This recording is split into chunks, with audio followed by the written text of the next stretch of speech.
This is They Create World, episode 18, the 8-bit British computer market software. If anybody wants to find me, I'll be in the last place you would look. In a place where people used to be, a land that's called reality, you'll find me there. Welcome to They Create World. I'm Jeff, and I'm joined by my co-host, Alex. Hello. Today we are going over Britain again. This time with software. That's right. Last time we spent a lot of time going over the hardware that was very unique to the British market that didn't really appear anywhere else during the 8-bit era. And just as their hardware was quite unique, so too then was the software that was played on it, not just in terms of the games being released there being different from the games released in the United States or Japan or whatnot, but also in the very genres that were popular because, as we'll see, the computer games industry in Britain was really targeting a very different demographic than the computer games industry was in the United States at the same period of time. I know we've talked over a little bit of this before. We talked a little bit about isometric games being a big thing in Britain and that coming over to the United States. I imagine there's other inventions that came up there. Yes, that's true. There are a few ways that they really displayed games very differently. Isometric was one of those. You really didn't see any isometric games in the US market. It was all kind of top-down or side, pure side-on. Obviously, there were a small number of games like the Sega arcade game Zaxxon, but that really wasn't very prevalent, and that's something that became rather widespread in Britain, and then you kind of saw that migrating over to the United States because then in the early 90s, you started having more and more computer games that were isometric. The other thing is the entire open world game concept that products like Grand Theft Auto, which incidentally is a British game series, so personify is another thing that really came out of that British market as well. You can see that too, a little bit with open-ended games, simulation games too, I would imagine. I remember an old PlayStation game called Sim Hospital that seemed to always have British accents. So it made me wonder if it originally originated from Britain. I presume you're talking about Theme Hospital that was released in the late 90s? That's quite possibly it, because I don't remember the games that well. My sister played that one a lot. I didn't get to play it that much. Sure, fair enough. And Theme Hospital was, in fact, a British game. It was created by Bullfrog, the same company that created Populous and Dungeon Keeper and Syndicate and several other games.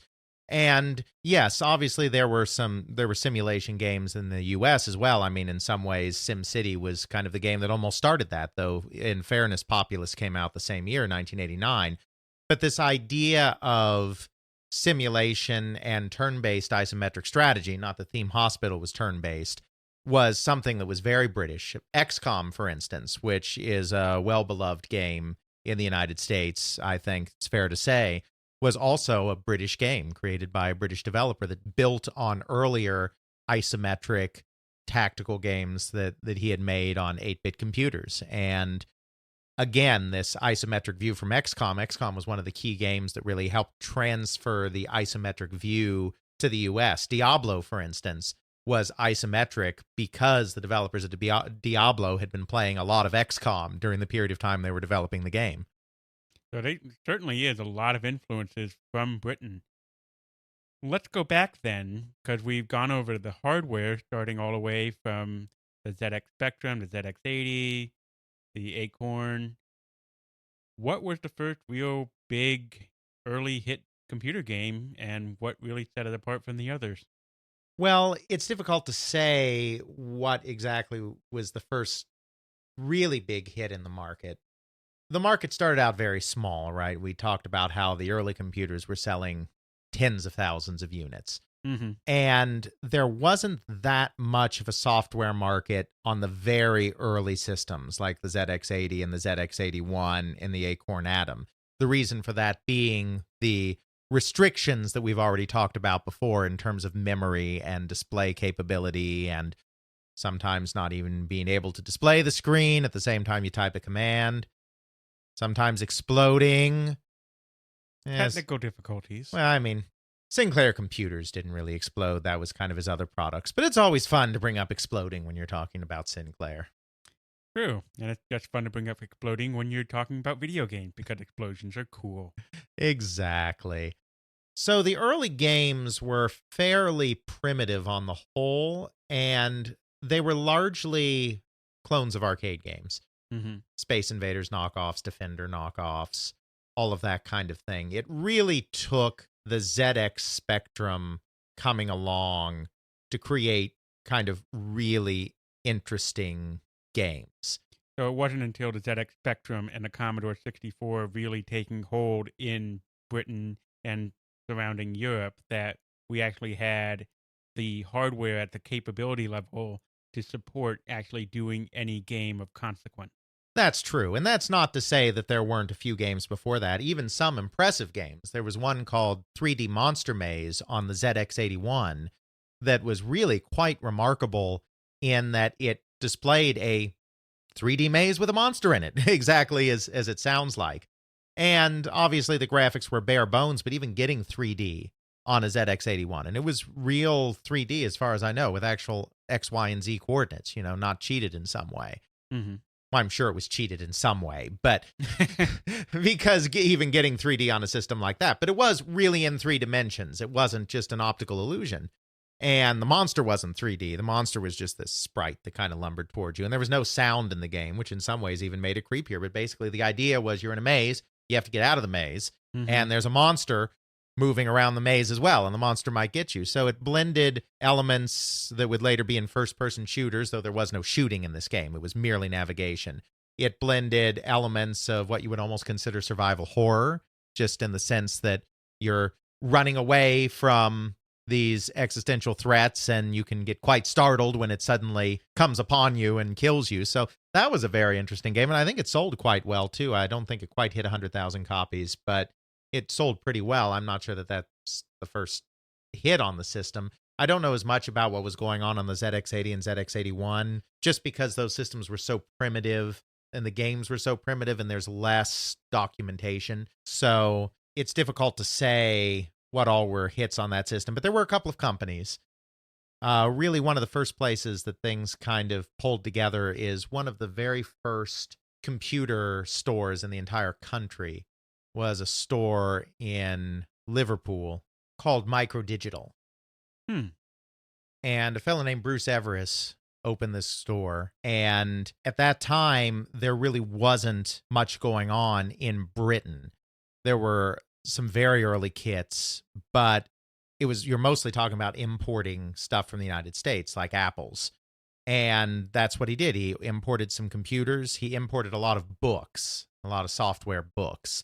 This kind of became one of the first hubs for people that were interested in computers. I mean, people would drive from all over the country to come to Microdigital. And it was a couple of people that were hanging around his shop a lot that founded what was really one of the very first computer software companies called Bug Byte. And a couple of his employees then even ended up working for Bug Byte as well. And that was one of the first companies to put out some games, again, essentially arcade clones. There was another company called Quicksilva that was established by a fellow named Nick Lambert, who was a pretty slick coder, and he put a couple of simple games out. So this was kind of starting to take hold, but it really wasn't until that ZX Spectrum came out that the systems were sophisticated enough. At that point, there's a couple of things to kind of distinguish the British market from the US market in this 8-bit software. In the United States, you had a thriving console market, and we talked about this a little bit before. The console market is where the kids went to play games. So all of your great arcade ports and whatnot tended to be on consoles. Now, there were arcade ports made on home computers as well, and some of them even did quite well. But the console was kind of your primary source in the late 70s and very early 80s for this kind of stuff. And in the home computers, you tended to get more cerebral, more strategy-focused games, in part because you had a lot of college students and recent college graduates getting involved on programming these computers, which were a little more expensive, so you need a little more disposable income to own one in the first place.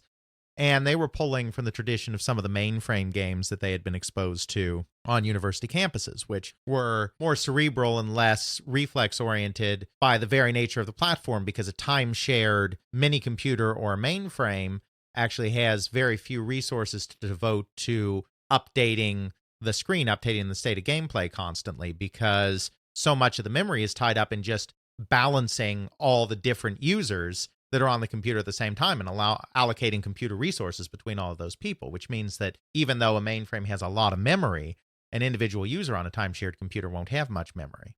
But it would then lend itself to having massive strategy games because you could have a ton of users on there all working together either against each other or against a common threat, whatever that may be in the concept of the game. And it doesn't matter when you get back to it as long as you get back to it within a certain period of time, like say everyone gets a move an hour or something.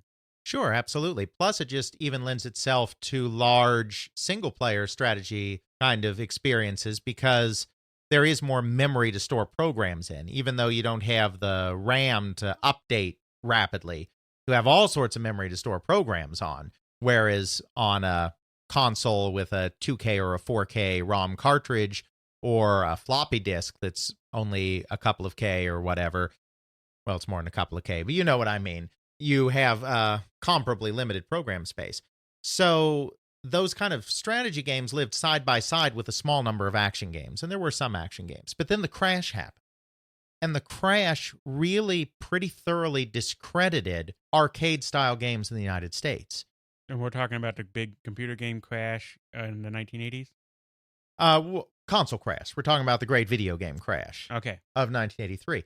That pretty thoroughly discredited arcade-style video games, period. Because, of course, there was an arcade industry crash right before the console crash, and then there was the console crash. And that pretty much spelled the end for almost 3 years of arcade-style games having dominance. So the arcade-style games on home computer platforms they virtually vanish. You still have people playing games on their computers. Mm-hmm. And you have a small number of exceptions to this rule. Impossible Mission becomes a hit, which is a platforming game. And you have the Games series from Epix, which are pretty Twitch-based games. Summer games, winter games, California games, etc. But for the most part, nobody's playing shooting games anymore on their home computers. Nobody's playing fighting games anymore on their home computers. They're just not an interest in that anymore, and there really isn't an interest until the NES comes back in and revives the market. And so until then, you just had all of this strategy games, pretty much turn-based and cerebral games. Right, strategy games as well as RPGs and adventure games, and also military simulations start becoming quite big. Kind of realistic simulations of flying fighter jets or controlling naval ships, etc. That's the US market. It's an older market, and it's a market that wants more sophisticated games, and it's less Twitch-based. Now, the UK never had that console market. We discussed this before. Just too expensive. There are very few Atari systems. And they also had that big push to get computers into the schools. So there was the idea that every child needed to have a computer in their life. Mm-hmm. So the home computers really were targeted in a big way at younger kids. And when I say younger kids, teenagers, late tweens, not that tween was a market demographic back then. This is kind of the crowd they were aimed at, the kids that were going to be exposed to these computers in the British equivalent of junior high and high school.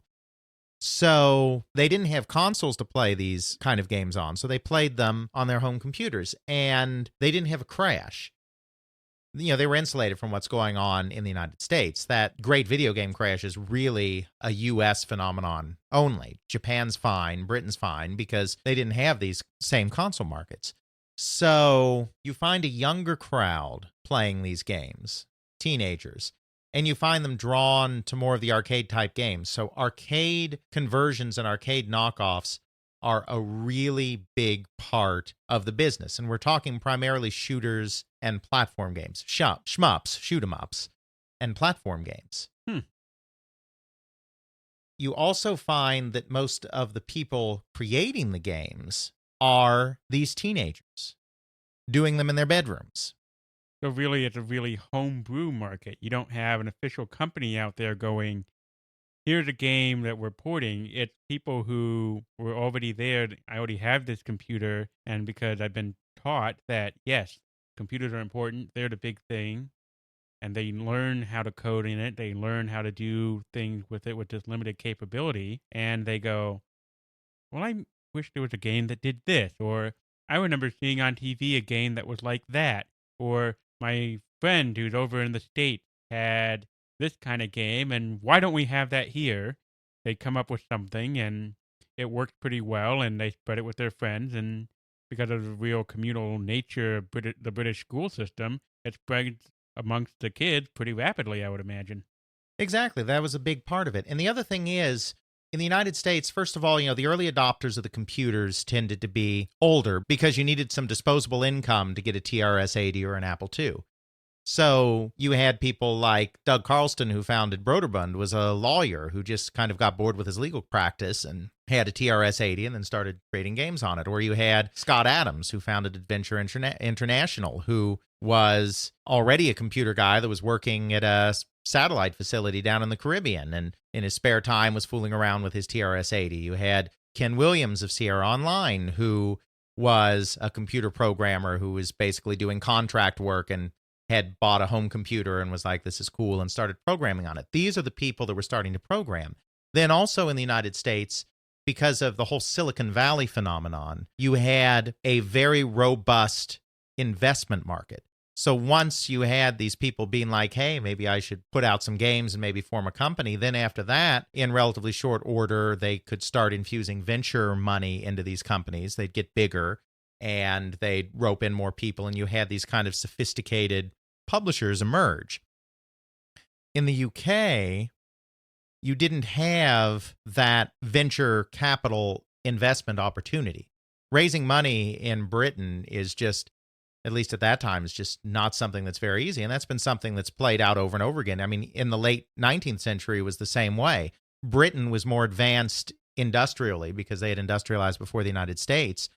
But finding ready capital for a new idea, if you were kind of an inventive type, a lone inventor type, was very nearly impossible. So you found a lot of people coming to the United States. And that's kind of what drove the arcade industry, for instance. The arcade industry really got started in Britain, but it really blossomed in the United States because a lot of those British inventors came to the U.S. to get investment capital, and then that stuff spread more readily in the U.S.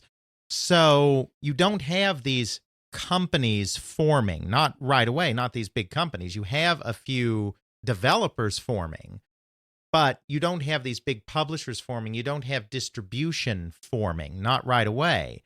So it's bedroom coders going to computer fairs, trade shows essentially, but not trade shows in the sense that they're industry sponsored, just micro fairs where people would get together and exchange stuff, almost like Fan convention today. in a way, like fan conventions today. I mean, that's not quite apropos, but yeah, absolutely. There was a lot of mail order. Of course, there were some early magazines that came up to support this, and it was a very hacker hobbyist kind of environment. And this was true for the first couple of years of it. So you had a couple of publishers like Bug Byte and Quicksilva, but it was very kind of indie and very kind of homebrew for a number of years, including and SneakerNet distribution. You said that Microdigital had a whole bunch of hobbyists hanging out in there, so I imagine some of those hobbyists came in and said, hey, I came up with this cool little game. They try it out and they say, oh yeah, that's awesome. And then sure, I'll put this in a Ziploc bag, sell it for $5 or £5 and split the money with you. Sure, and even as publishers started to emerge in the British market, a lot of what they published was submissions that they just got from teenagers. They would put out the call for software and they'd get a flood of software from people, and then they would evaluate which ones they thought actually had marketing potential, and they would release those games on and pay the creators on a royalty basis. That was a lot of how the early British market got started.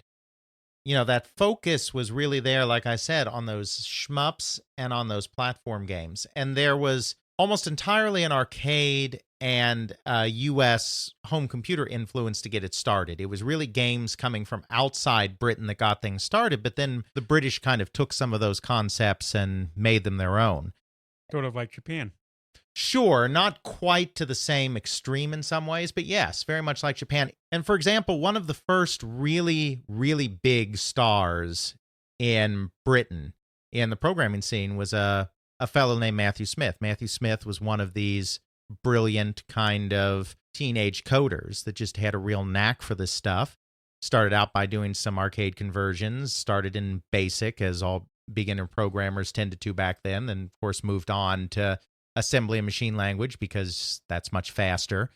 And he had a TRS-80, which was not a common computer in Britain. No, certainly not. And because he had a TRS-80, he was a little more dialed in to what was going on in the North American software market than some of his contemporaries were. Knew some more of the games that were coming out over there. And one of those games that he was familiar with was an Atari 8-bit game called Miner 2049er. Miner 2049er was somewhat of a combination between Pac-Man and Donkey Kong. It was a platformer. But kind of the conceit of this platformer is you had to traverse every square inch of each level. It was a single screens, like a single screen of Donkey Kong. But instead of just moving from the top or the bottom to the top like you would in Donkey Kong by the most expedient route, you actually have to traverse every last bit of every last platform. That's kind of where the Pac-Man influence comes in, because just like you have to navigate the entire maze to collect all the pellets in Pac-Man, you have to navigate the whole level. And this was one of those few kind of unique games that came out on home computers in the United States in the action category right before kind of the great video game crash. It was released in 1982. Matthew Smith saw that game, and he really liked kind of the basic idea of it, and he created a game called Manic Miner. The Miner influence coming directly from, Miner 2049er. And again, this was a single-screen platform game. You didn't have to traverse every inch of every level like you did in Miner 2049er, but it was the same idea of having these individual single-screen levels with various platform configurations, various obstacles, various enemies, various conveyances and platforms, and requiring you to get from one side of the level to the other, not traversing everything, but getting to the exit of each level. And this game had a truly profound impact. He was such a great coder that it was just much more technically adept than a lot of the games that were out at the time. It was in assembly. It ran really well. It was really smooth. He had pixel-perfect collision detection. Wow. And he did a nice parabolic jump arc for the character, similar to what would be in Mario later, that just felt really good control-wise. And it was a challenging game, but it was a very popular game for all of these reasons.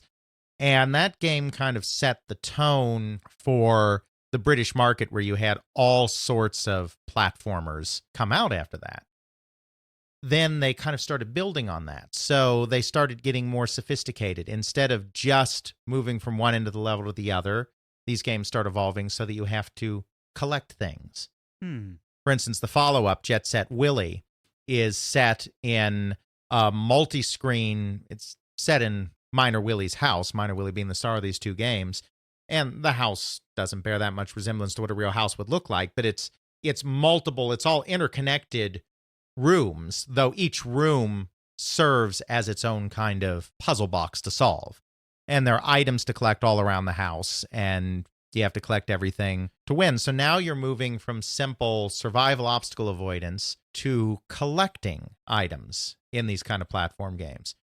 Okay, the next step, logical step from there is, let's not just have obstacles between you and the objects. Let's have puzzles as well, puzzles that you have to solve. And so then you get into games like Nightlore from Ultimate Play the Game, which is the company that was founded by the Stamper brothers, who later on founded Rare. And they were, by far, light years beyond anyone else working on the ZX Spectrum, and they just created the most amazing graphical games. We've talked about their work a little bit in the past. We mentioned Attic Attack, for instance. They created this Nightlore game, which was one of the very first isometric games, and it had platforms, it had multiple rooms, it had obstacles and enemies, and it had puzzles. And so now you have this kind of new genre emerging in the United Kingdom. It was really unique to the United Kingdom, that they called the arcade adventure. Arcade because there's lots of action elements. Adventure because, like a text or graphical adventure game, there are objects to collect, there's a treasure hunt, and then there's simple puzzles to solve as part of it as well. You see stuff like that on consoles in, say, Japan, a game like The Legend of Zelda would be what we might consider a console adventure game. And even in the United States, you have Adventure on the Atari 2600, which I'm guessing was an influence on the Stampers in creating this arcade adventure concept. I can't be positive about that because the Stampers are notorious for not giving interviews. Mm-hmm. But there are definite similarities between Adventure and Attic Attack, which was pre-Night Lore. It was kind of their first arcade adventure style game. It wasn't isometric like Night Lore. There's enough similarities, and the Stampers were very keenly aware of what was going on in the worldwide market in a way that a lot of their fellows were not. That I have to imagine you can draw a line from Adventure to some of these early arcade adventures in Britain. So again, you have these different elements of US games coming in. You have Adventure with its kind of console action adventure template, the same kind of thing Zelda would later do. You have these platformers like Miner 2049er that are becoming an influence. And then you have the British taking these different elements, mixing them together, and coming up with something very new and very unique.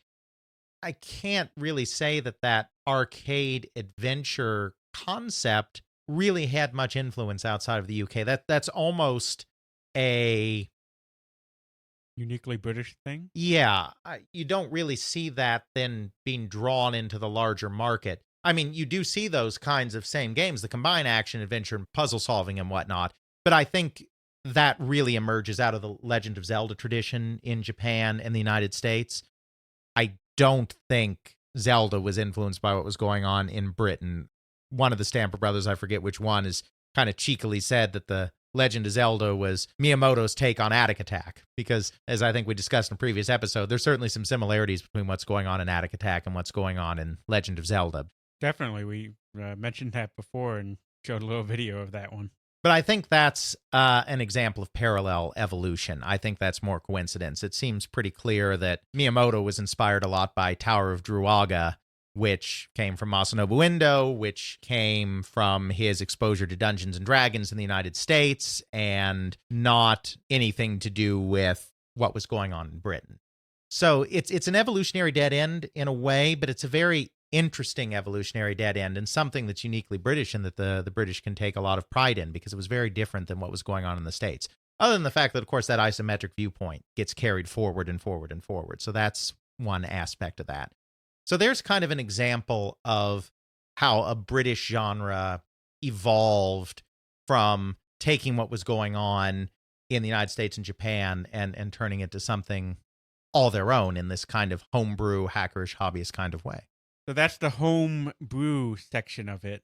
At what point did you really see business start to come in and you get actual, what we would consider publishers, actual developers and distribution, what we would consider a proper industry and all that? Absolutely. So that comes in pretty soon after. I mean, that's really starting to develop in the 1983, 1984 time period where you're starting to see some companies with a little more sophistication coming in. In regards to distribution, after the ZX Spectrum came out, distribution actually became pretty easy relatively quickly at that point. Basically, there was this whole view that we discussed a little bit last time around, where the British felt that the computer industry could actually save their highly depressed economy.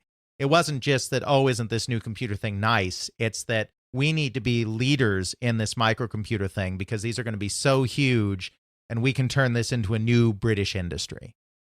And as we discussed before, that never quite happened. But because of this idea, the major chain stores in Britain were very interested in computers much faster than they were in the US. They're more ready to adopt computers into their, push it as a marketing item and say, hello, citizen, here's this beautiful computer you want to buy. Here's some software you want to get, and come back if you have any questions.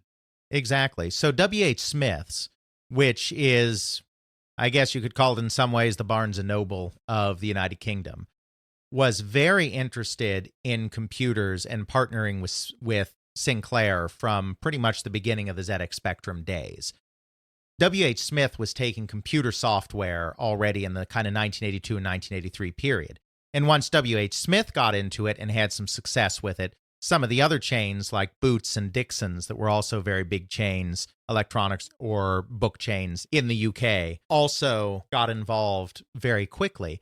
And so you kind of had these national chains stocking software. And because Britain is, we have to remember, a very small country, once you have 2 or 3 major retailers carrying these products, that's enough to reach most of the British population, or at least most of the British population that's going to be interested in computers. You got saturation at that point. Exactly. So in the U.S., because the U.S. is so huge, it took a long time for kind of these national chains to coalesce. You had a lot of regional kind of dealers, or even, restricted to even just one city. So the process of developing distribution required a middleman, required someone that was actually a distributor, because you couldn't just make 2 or 3 phone calls. You had to make 50 phone calls to get your software good showing nationwide, 100 phone calls. I don't know exactly how many, but lots and lots of phone calls. Getting it all over the U.S. is really, really hard. Right. And a logistical nightmare. Getting your stuff all over Britain is, okay, I just need to get some buddies from school together. We got this thing licked in an evening. Well, you still kind of need a publisher, but the point is you can have 1 or 2 sales guys, and your 1 or 2 sales guys can form relationships with all the retailers you need to worry about and get your product out there. In the U.S., you need dozens of sales reps, and a publisher, a small computer game publisher, just isn't going to be able to take that on themselves. And so very quickly, you saw the middleman of the distributor develop, because the distributor could employ that large sales force whose only purpose was to sell those products at a bunch of stores. So you didn't see distributors really popping up in the same way as you did in the United States with companies like SoftSell. You saw direct relationships with kind of 2 or 3 major chains, and then maybe a small number of smaller mom and pop style stores. And that's how you got your product out. So these companies started developing some sophistication very quickly. The first ones into the market tended to be a little less business savvy. Companies like Bug Bite and Quicksilva that were very successful early on tended to give way very quickly to a new wave of slightly more sophisticated publishers.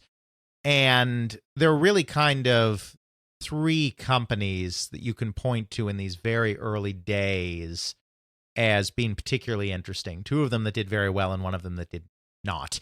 Kind of the first publisher to garner real nationwide attention was a company called Imagine Software.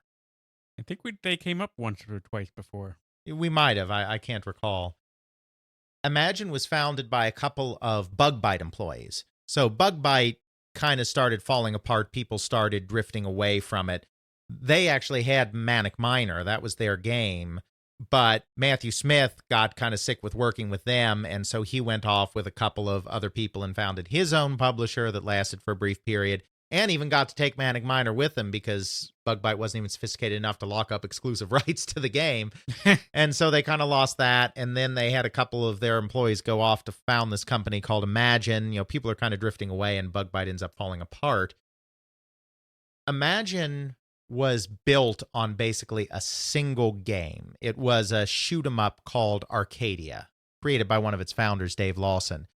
It was a very slick, very smooth shoot-'em-up on the Spectrum. It was released in 1982 when there was still very little Spectrum software, and so demand for any kind of Spectrum software was very high. So if you had a particularly good Spectrum product, then your sales shot through the roof. And so Arcadia did phenomenal business.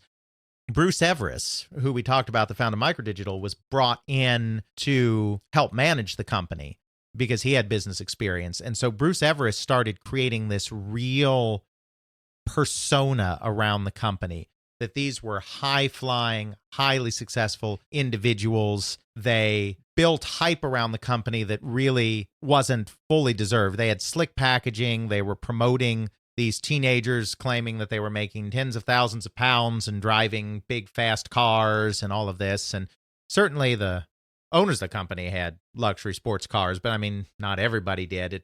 They built everything on image. They were like Electronic Arts in that sense. They were almost in some ways like the Electronic Arts of Britain, except that Electronic Arts took all of this flashy stuff and layered it on top of a solid group of games and a solid group of game developers.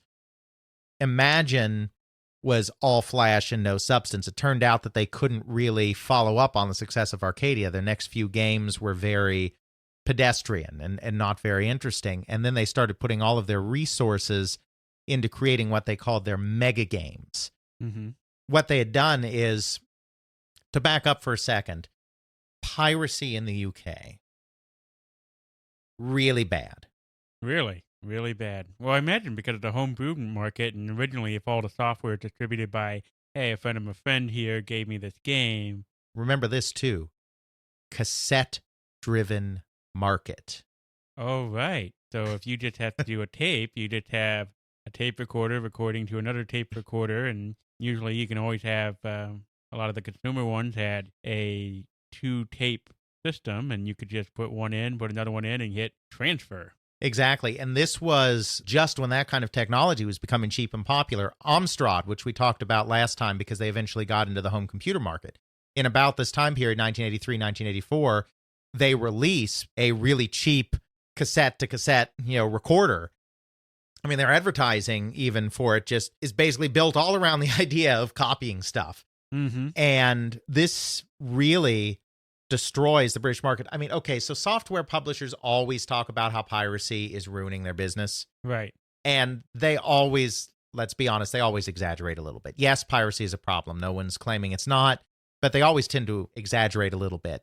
And so I'm sure in this British case, there was also some exaggeration, but it was a real problem and not one to be taken lightly, because I remember, I forget which company it was now, but I read the story once, this one company that got a bunch of tapes back from the retailer. Maybe even been Imagine, but I'd have to look. Got a bunch of tapes back from retail as defective. Well, they tested a few of them, and all of them worked. They weren't defective. Kids bought the cassette, went home, copied it, claimed it was defective, returned it to the retailer. And then the retailer doesn't know any better, returns it to the publisher. And as we've talked about a billion times before by this point, retailer doesn't eat that. Yes, the publisher. Returns get eaten by the publisher. So piracy in 83 and 84 was becoming a huge problem. And not just piracy. In the U.S. market, you have to deal with piracy. But one thing that you don't have to deal with in the U.S. market, the floppy disk-based market, is commercial counterfeiting on a massive scale, because these cassette tapes, you had a cassette tape, which is a very simple label on it and very simple packaging. I mean, they're barely beyond the Ziploc baggie phase that by this time the U.S. market has already transitioned out to into full-size boxes. You have very simple packaging and just very simple cassettes.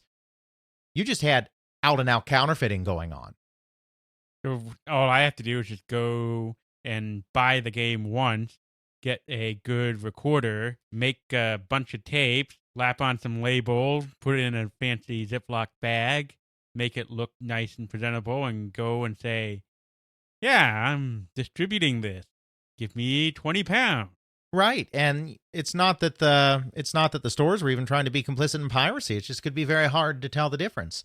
So you had commercial piracy on a widespread scale. You had piracy amongst the consumers on a widespread scale. And so Imagine came up with this idea, let's put a piece of hardware, plug it into the Spectrum that sits between our game and the computer and is required for our game to run. The first hardware lockout. In a way, right. It's kind of trying to get some of that cartridge functionality, or not functionality, but cartridge advantage into this home computer thing. And so, of course, once they had a piece of hardware that they were going to have anyway, they were like, well, let's not just have this be a go-between between the computer and the software. Let's actually use this to add more memory and expand our software. Therefore, we sell it better as we lock you down to not being able to copy it, but we're going to be really quiet about that part of it. We're going to sell this as, with this new special chip that you plug into your ZX Spectrum, you're gonna make those Commodore 64 kids cry in envy. Sure, something like that, exactly. And so they came up with this Mega Games project idea, but it was overly ambitious. They really had no direction.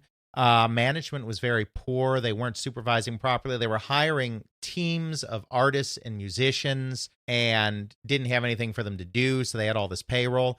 They were constantly moving to bigger buildings before their leases were up on their older buildings, and so they would be paying rent on 2 buildings at once and only using one of them. I mean, all of this mismanagement is going on, and these mega games are going nowhere.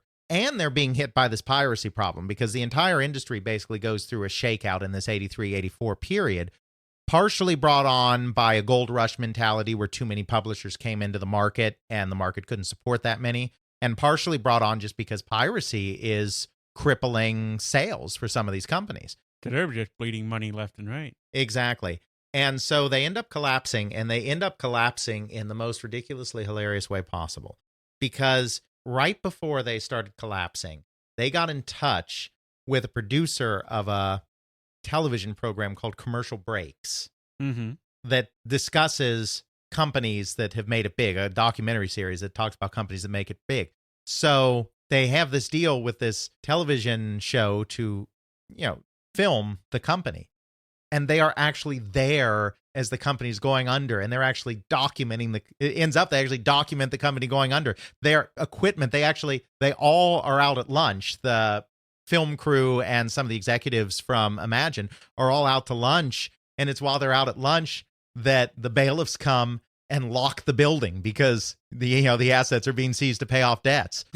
So this BBC film crew almost loses their equipment because their equipment is locked in with everything else. And it took quite some convincing to be like, no, this isn't their equipment. This is our equipment. We're the one documenting all this stuff. And so their collapse ends up playing out on national television.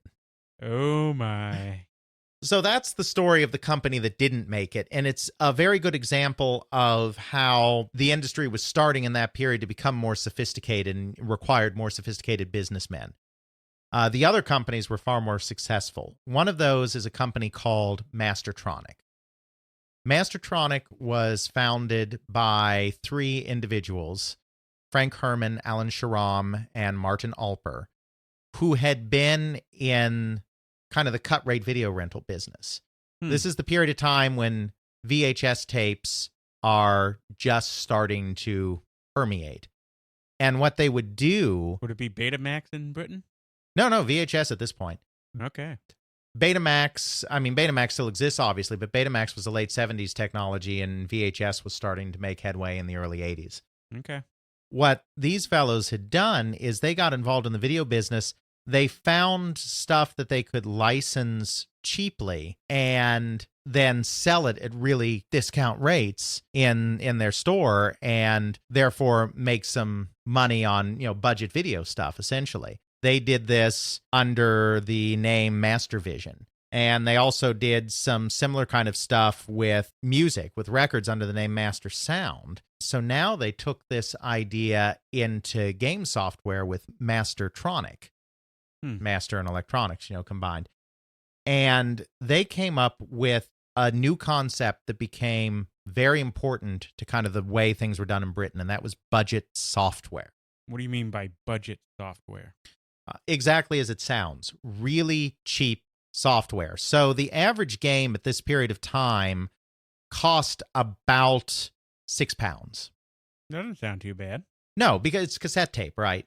So that's why it's so much cheaper. I mean, in the U.S., £6 is maybe closer to $10 or $12, which is still about half the price of what you're paying for a decent computer game in the U.S., but still on cassette tape, no big fancy manuals, no big fancy boxes, all very simple. But still, we talked about the lower cost of living and all of that, and so, not lower cost of living.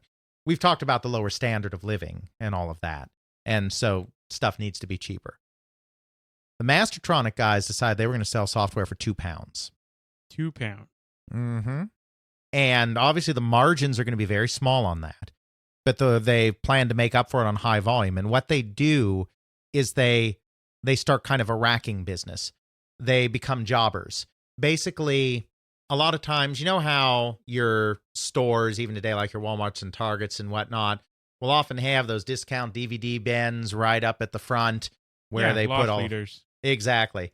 Nowadays, I think a lot of that stuff in the retail business is actually controlled by the stores that do it. But back in the day, when you had those kind of discount racks and whatnot, they were actually usually run by an outside company. The outside company would design the rack, design the packaging, choose what went into the racks, and then take those to the stores and, give them to the stores at a cut rate, and then they'd be sold in the stores, and then the jobber would, split the profits with the store. Mm-hmm. And so Mastertronic got into the racking business. They would create these cardboard displays for their Mastertronic games. They would take these displays around to any store that would take them.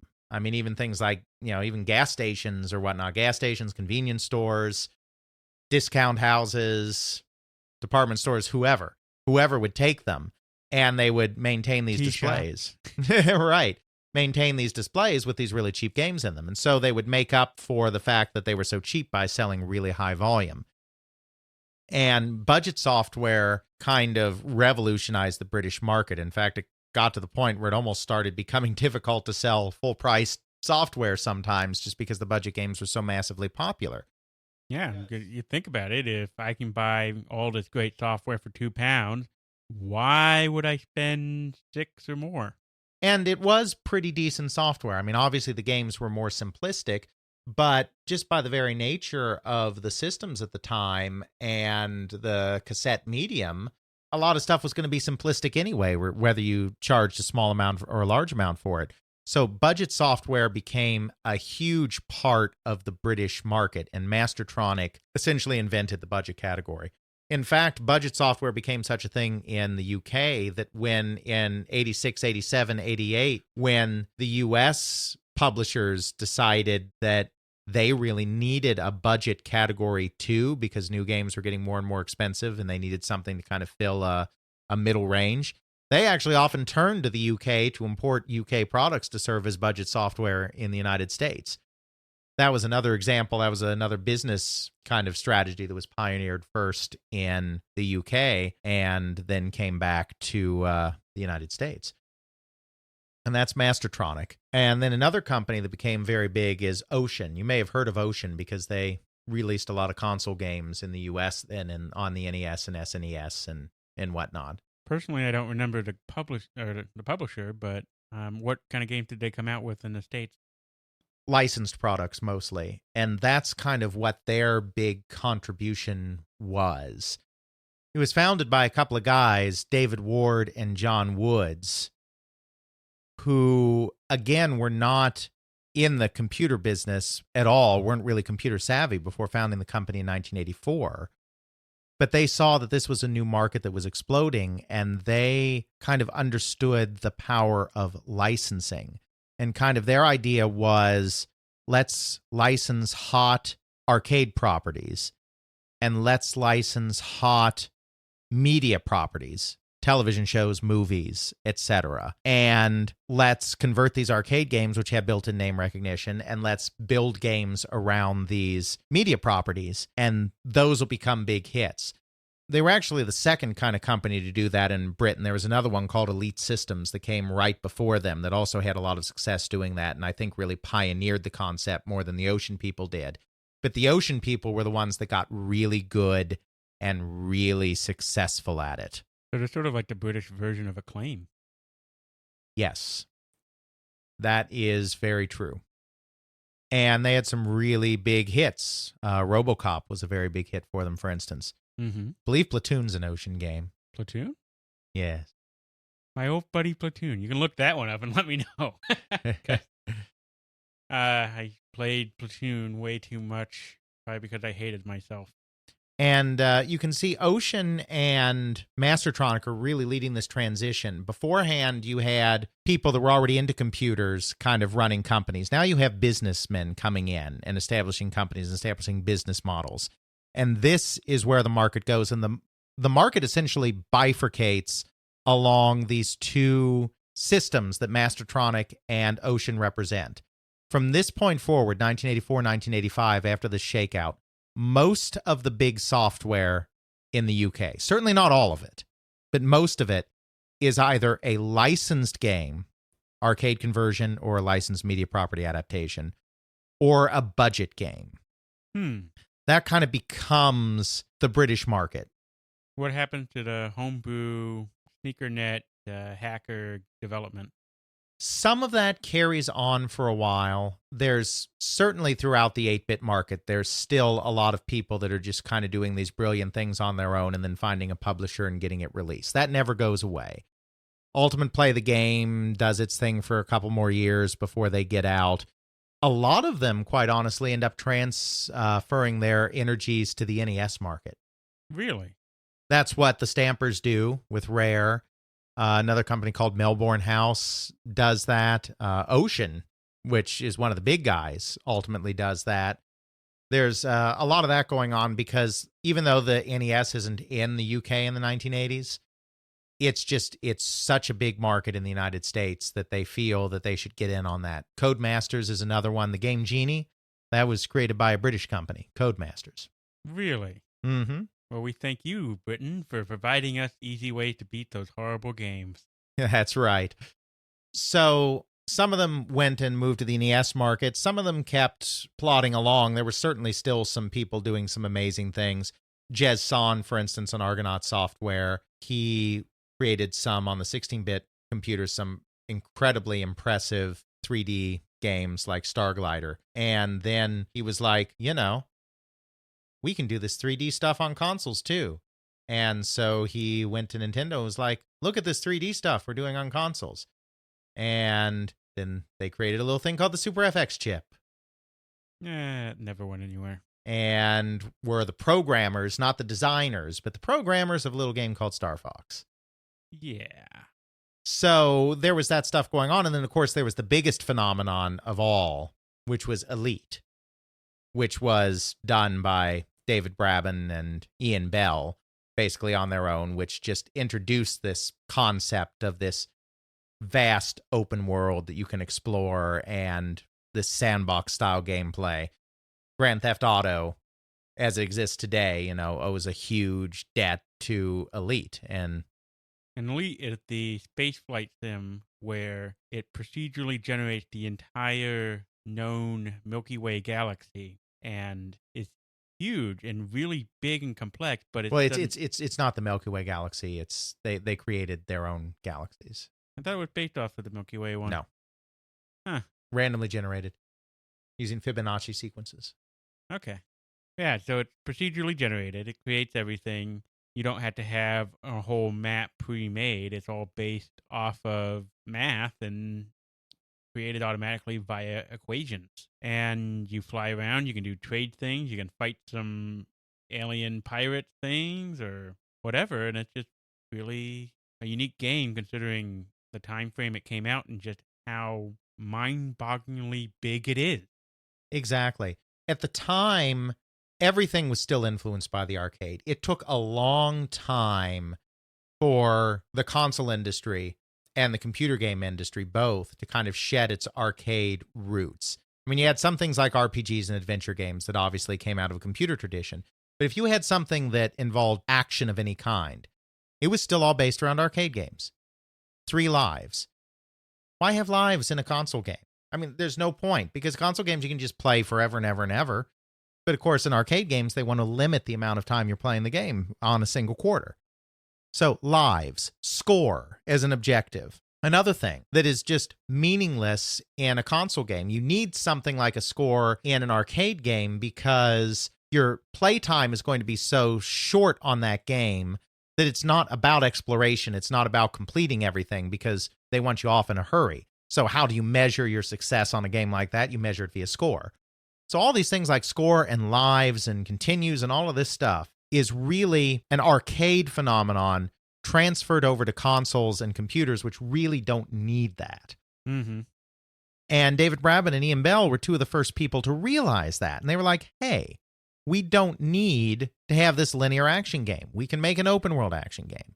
We don't need to track success via score. We can use something else. And they decide that something else would be currency to upgrade your ship.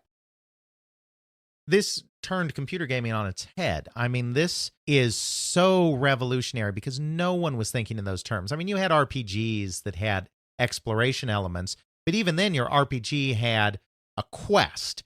And most of that exploration was towards solving that quest. There still wasn't just going off and doing your own thing out in the world. You had an end goal, and it was pretty much predetermined the path to ultimately get to the goal the quickest. Right. And Elite did have an end goal in the sense that you were trying to progress through the ranks by killing things until you reached Elite status. But how you achieved that goal was left completely open. How you found the money to upgrade your ship was left completely open. You could do it through piracy. You could do it through hunting down pirates. You could do it through trade. And if you had more fun just buying low, selling high, than working towards Elite status, then that was okay too. Even though there was an objective, it's not like you had to be playing the game just for that objective. There was fun to be had outside of that objective. So this was a whole new way of thinking of games that was, I'm sure there were some antecedents, nothing new under the sun and all that, but that was not very typical and really paved the way for these bigger, more open-ended sandbox-style games. And that's certainly one of the biggest legacies of that British 8-bit computer market. Okay, so it sounds like they actually had a really big market going on there. You had the homebrew that became the proper business, and you got some really unique software and some really unique concepts, and people are coming out there making a lot of money, doing some really inventive, cool things, and actually influencing things back in the States and around the world. So where does it really go from there? And you said before that between the 8 and 16-bit computer era, the hardware side of it completely collapsed. I can only imagine how that affected the software side, especially since with 16-bit computers, you got what's already established out there with established hardware coming in then. How do these British 8-bit publishers survive or transition? So there's definitely a British 16-bit computer software market. And we won't go into too much detail on that since we're focused on the 8-bits here. But basically, the British market was allowed to flourish in the way it was because they had unique hardware, which not only meant that they weren't exporting to other places, but it also meant that not huge amounts of software were coming into Britain. Now, some did. One of the other major publishers of the 8-bit era that we didn't talk about yet was one called US Gold, which made its name basically on importing U.S. software from companies like Microprose and Accolade and Access Software and whatnot, and converting it to run on the British platforms and converting it to cassette format and releasing that software. So some U.S. software was coming in, mostly action-oriented titles. But when they were in this kind of closed ecosystem, they could really thrive because there was no competition from these more sophisticated publishers. As the platforms began to merge, there began to be more of this competition. Activision and Electronic Arts both establish heavier UK presences and European presences in the late 80s. The NES console market pulls some of these British 8-bit developers off into console land, like Codemasters and Rare and whatnot. Other developers do continue making games for the 16-bit platforms, and actually, like the Amiga and the Atari ST, and actually make some pretty impressive games. The publishing clout really starts to lessen, though. Even though there are a lot of developers on the 16-bit platforms, now that these US publishers with more money and more sophistication are moving in, they're starting to take over a lot of the publishing, while the British publishers that don't have the same level of funding or business sophistication start to fall by the wayside. Ocean is still very successful. Psygnosis, which is a new publisher that emerges out of the ruins of Imagine, is very successful. But Populous, for instance, which was such a groundbreaking God game from Bullfrog, was published by Electronic Arts.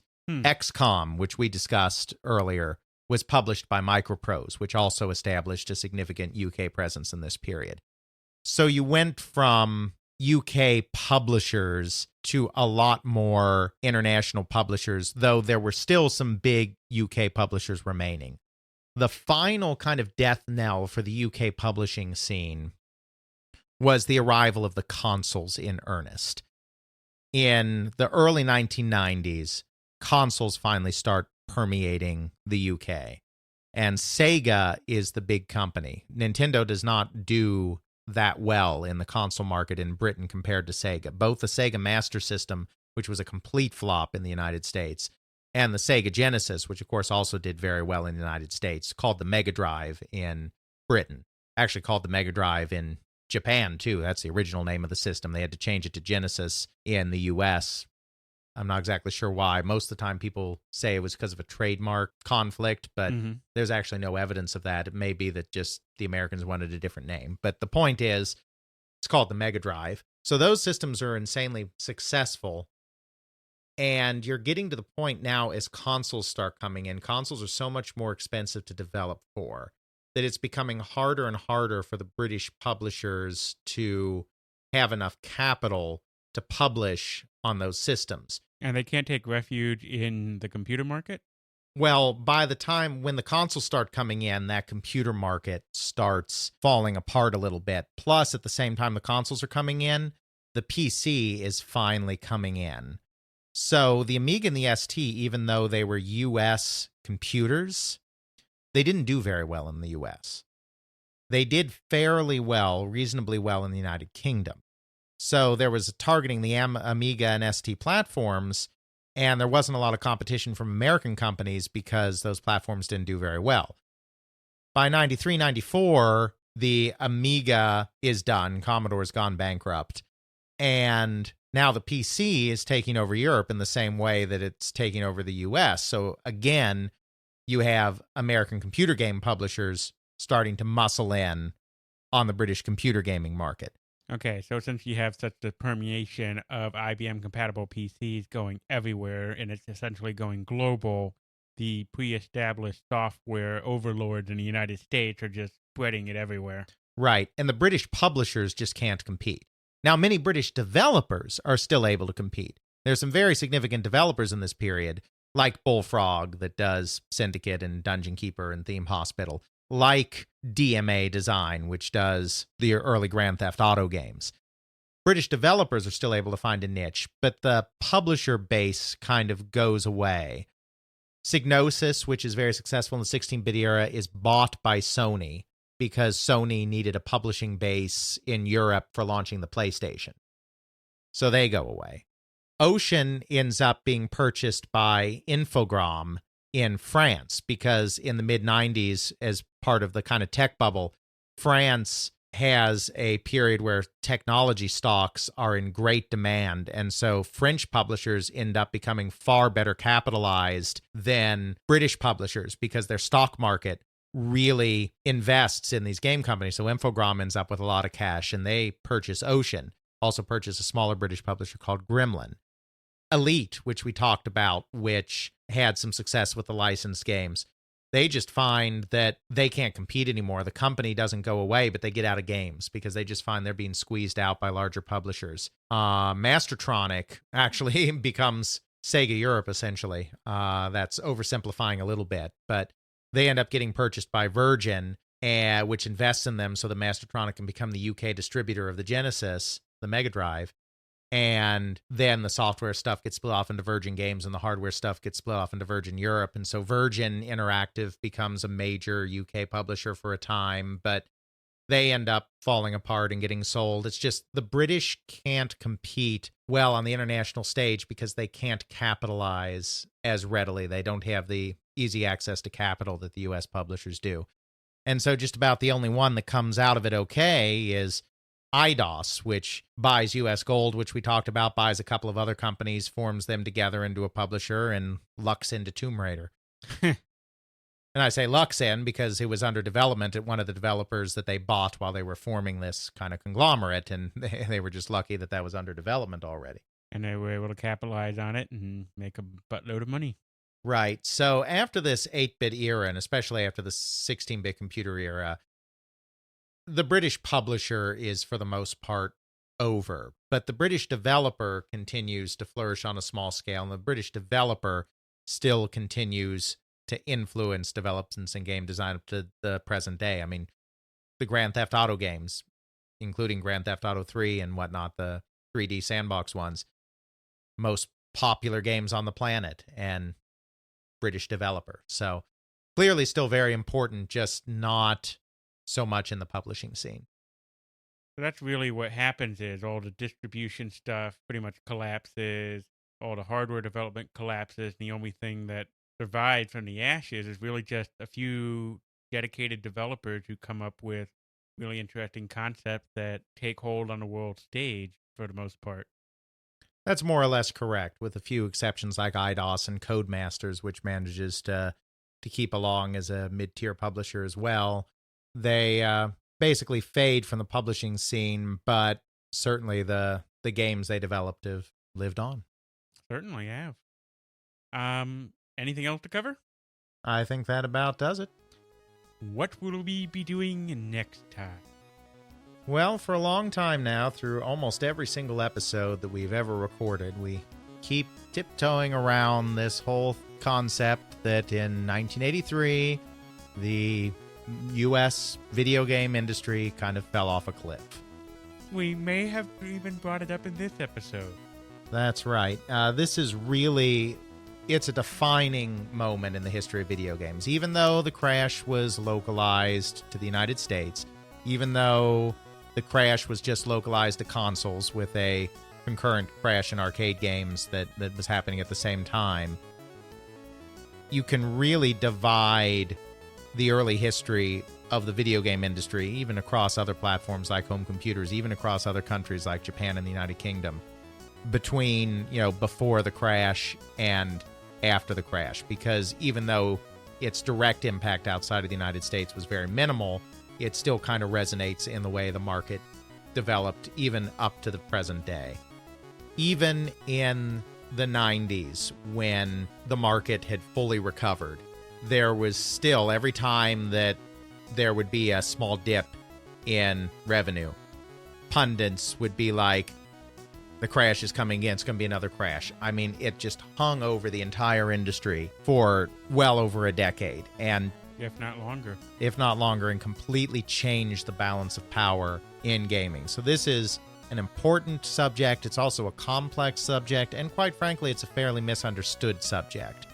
And I think it would be very useful to take multiple episodes and kind of work our way through what was going on in consoles, what was going on in arcades, what was going on in home computers, and how the crash just kind of changed everything. All right. So definitely a big episode come June. Absolutely. All right. We will see you next time, June 1st, for The Great Video Game Crash Part 1. Check out our show notes at tcwpodcast.podbean.com, where we have links to some of the things that we discussed in this and other episodes. You can check out Alex's blog at videogamehistorian.wordpress.com, email us at tcwpodcast@gmail.com, and follow us on Twitter at tcwpodcast. Intro music is Airplane Mode by Josh Woodward, found at joshwoodward.com/airplane mode, used under a Creative Commons Attribution License. Outro music is Bacterial Love by Roland Music, found at freemusicarchive.org, used under a Creative Commons Attribution License.